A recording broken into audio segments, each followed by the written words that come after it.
Hi everybody, Tim Hughes here. I'm the CEO and co-founder of DLA Ignite. With me today I've got Jad Atwe, and we're going to be talking about his new book, Resilient in Business, the Founder's Roadmap to Lead Through Uncertainty and Win the Long-Term Game. Jad, congratulations on the book. Well done. Great book. Where can people find you? Thank you for the invite, Tim. People can connect on LinkedIn or on our website, resilientinbusiness.com. Excellent. As I said, congratulations on the book. First question. So what was the inspiration behind the book? Yeah, so before writing it, I started a general contracting business. Initially, I was an engineer, then went into general contracting and real estate development. And through that experience, I've had more than my fair share of difficult times, different Because you challenges. bought a piece of land, didn't you? Exactly, correct. And you were going to be a millionaire because you bought this piece of land. You're going to build this house and then sell it for a big profit. That's the plan always. Yeah, that's what I was doing exactly, building and selling homes. And but unfortunately, sometimes things don't go as planned. Yeah. So I found myself in a difficult situation where many challenges came all at the same time, all at once. And initially, if you have like one problem at a time, we mastered the art of tiptoeing around the problems and figuring it out. But when they come all at once, sometimes you can feel that your back is behind the like to the wall, and you don't know how to proceed from here. And that was the case. It was overwhelming set of challenges, and being determined to actually make it on this path, to be a millionaire, to be a multimillionaire. You're very honest in the book about what happened and how you went about. So for anybody that's looking for a book about, you say, resilient in business, anyone that's looking for a book about how it could go wrong and what you did about it, I think it's a really great book. You argue that a business can never outgrow the founder's capacity to lead it. Correct. If a founder feels their business has hit a plateau, what is the most uncomfortable question they need to ask themselves to find the internal bottleneck? Yeah, so the idea behind the book, and thank you for this great feedback. The idea behind the book is that in small business settings, when the owner is the sole director, he's the only person that's directing the ship. Your business results often tend to be a mirror, a reflection of how the owner is personally operating, of how the owner thinks, of how the owner acts, of what the owner believes, of the rhythm the owner is setting, the tone, the culture that they affect everything. And the business results tend to be influenced by how they personally lead themselves and their business more than anything else. Like sometimes you might think, I have to jump from one tactic to the next, try something else, whatever. Or sometimes you can blame outside forces for your mistakes. But before doing that, it's very important to step back, take a deep breath, and actually look at how we're working, how we're leading our businesses, in order to identify, is this way of working serving us, or is it sabotaging our success? It's a very critical point here. And yeah, this is so the answer to the question is, take a deep breath, look at how you're leading. Is it actually helping you or not? You talk about the survival mode trap.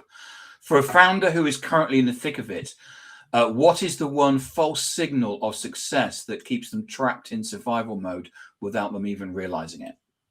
Yeah, sometimes, we're running around from one place to the next, trying to, we're being busy, but are we actually being productive? Are we actually doing the right things that will move our business forward? That's another question. So yeah, absolutely. Being busy is not doing the things that will help us succeed. And this is a trap many fall into, doing more, putting in more hours. There's a big difference between that and actually being a business owner, rising above that chaos, absorbing the uncertainty, and seeing through it to the other side. As an engineer, you look at systems. When you look at burnout founder, what is the specific design flaw you see most often in their personal operating system? Yeah, things are all over the place. So in this book, in Resilient in Business, I describe the 5 key practices that founders should have in their personal operating system in order to be able to navigate the uncertainty, navigate the chaos, and actually position themselves in a way where they increase their capacity. So whatever happens, they are still they have a strong spine and they can keep and persevere and see it through. So those 5 key practices are, first of all, before doing anything, the most important, the framework is called roots. So you Okay. have to root in your resilience before Yep. doing anything else. So you start with R, regulating your nervous system, understanding how to manage stress and pressure and those, not being emotional, because if you can't do that, if you're walking around like a mad person, you're really not taking the right decisions, you're not doing the right actions, Yep. and you're shooting yourself in the foot. So managing stress is a big part of it. The second part is observing what actions are we taking that are sabotaging our success. So one example is what we talked about before, like being busy and not actually productive. Another example is uh, trying to people please, doing everything for the client, having a million services, try undercharging. So there are many things that we do unconsciously, we're not aware of, but we still do, that are sabotaging us. So it's important to identify what are those things and stop doing them, figure out a plan out. The third thing is being true to ourselves, standing in our self authority, being grounded in what actually matters, what's our vision, what are we working towards, and starting to build momentum towards that vision, not reacting to whatever happens and crossing our fingers and hoping for the best, because that's just not a strategy. That's the third part, own. The fourth part is managing our energy. How are we spending our time? Is our energy spent on the right things, or are we just wasting it uh, and working in chaos all over the place? That's very critical. The fifth thing is support. Do we have the right support and infrastructure around us, around our business, that's also working to help us succeed? I mean, you want allies, you want partners, you want things of that sort. So all of those 5 key elements are very essential to get out of survival mode. Yeah. Excellent. You talk in the book about the resilient entrepreneur system. Yes. So I've got a couple of questions on that. Most people manage their calendars, but you talk about managing energy. What is the hidden energy leak that most founders mistake for part of their job? Well, we can say stress is a big problem, actually. So because when you stay in a prolonged periods where you're stressed out, sometimes you feel that, oh, this is the nature of business, this is how what work looks like. But I'd say that's a big energy leak, because then you're actually tired. You're not realizing how much it's affecting you, No. your well-being, and your performance. Okay. And in a world of infinite opportunities, you emphasize leading and discernment. How can a founder distinguish between a growth opportunity and a distraction in disguise when they are under high pressure?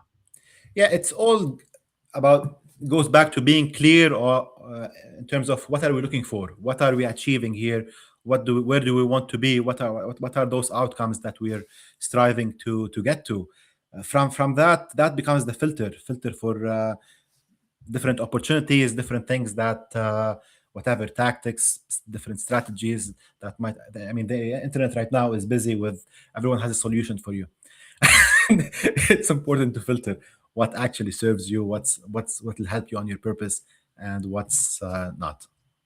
Yeah, I think that I think for me, it's there's so many people coming at you because they're either trying to sell you something or something, Yes, and so many things are actually distractions, and you do need to work out what is noise and what is signal. I mean, it's exactly. what is the one practice in your resilient entrepreneur system that founders resist the most, and why is that usually the one they need the most? Yeah, very good question. The thing is, it's not that they're resisting. Sometimes they don't. They're not aware that some of the actions they take are not helping them, not helping their business. Like they're sabotaging their success because those actions are subconscious. They're programming uh, based on the false beliefs they have. Maybe they inherited them, maybe they've seen someone else working in a certain way, and now they're carrying on and moving forward with those beliefs.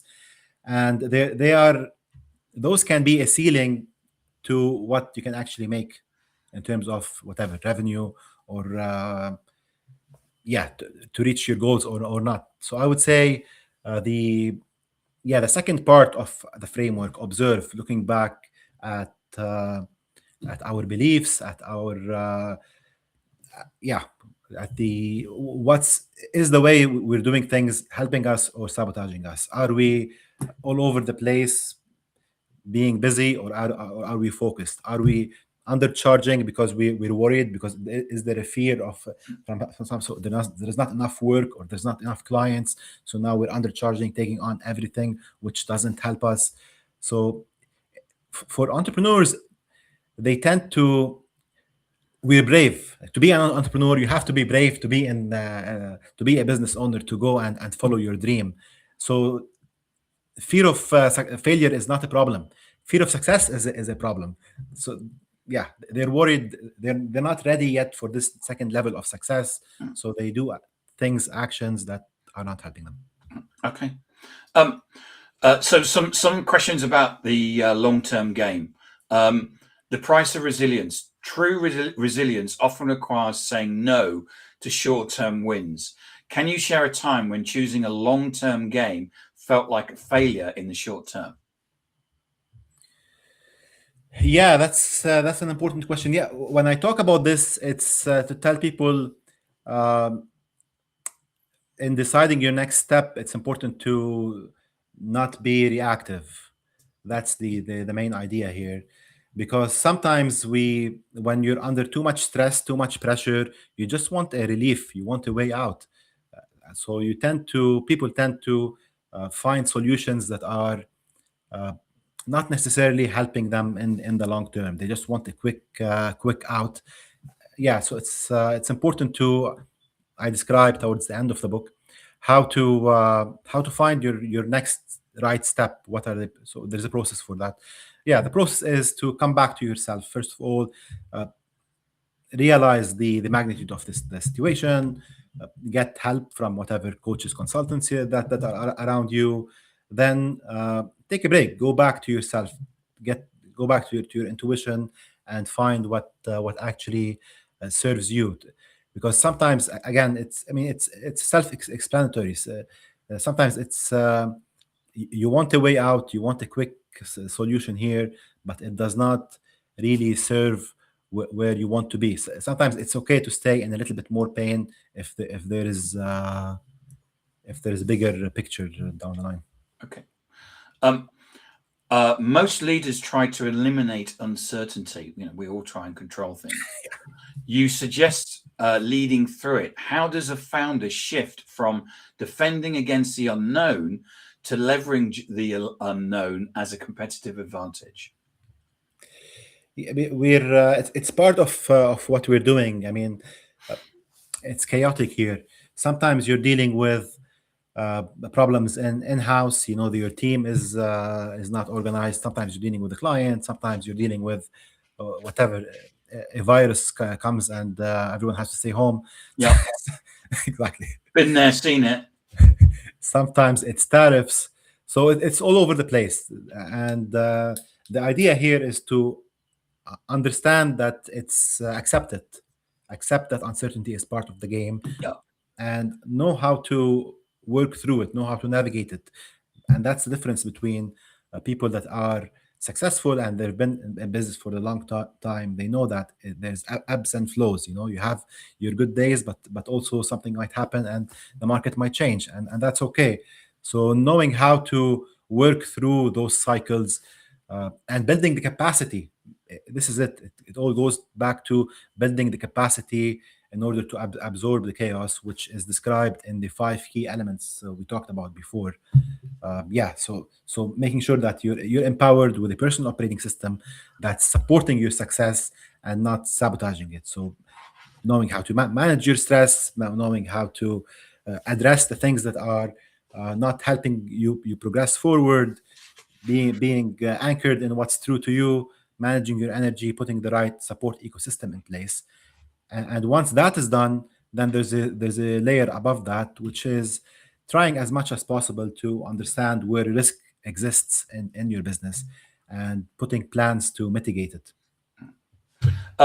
Many founders and many founders' identities are 100% tied to their company's valuation or growth rate. Yeah. How does your roadmap help a founder decouple their self-worth from their profit and loss statement? Yeah, that's a very important question. In many cases, people, the way that we see ourselves translates in the way that we carry ourselves and the actions we take and what we do out there in the world. Sometimes you see founders, they have a big goal, but they don't really subconsciously see themselves yet there. So they're acting in a way that's not helping them get there. So someone that's leading a team of 2 people, for example, they're still tied to the day-to-day. They want to they want to know everything. They want to micromanage everything. And sure, yeah, they say they want to be a multimillionaire, but the multimillionaire is thinking and acting in a different way. The person that's leading a $10 million company works through networks. They know how to build an ecosystem around them that supports them, which they can delegate to, which they can get support from. So different people are playing different games. It's important to, okay, you want to be there, amazing. That's achievable. That's possible because other people have been there. And now let's look at how are you operating and is it serving you or not? Yeah. I mean, as a CEO, one of the things that you have to learn is about giving up control. Correct. Because you can't do everything. Yeah. So you need to understand that you have to delegate. Yes. Therefore, you need to trust people to do things. Yes. So you need to let them get on with it, and you need to let them fail.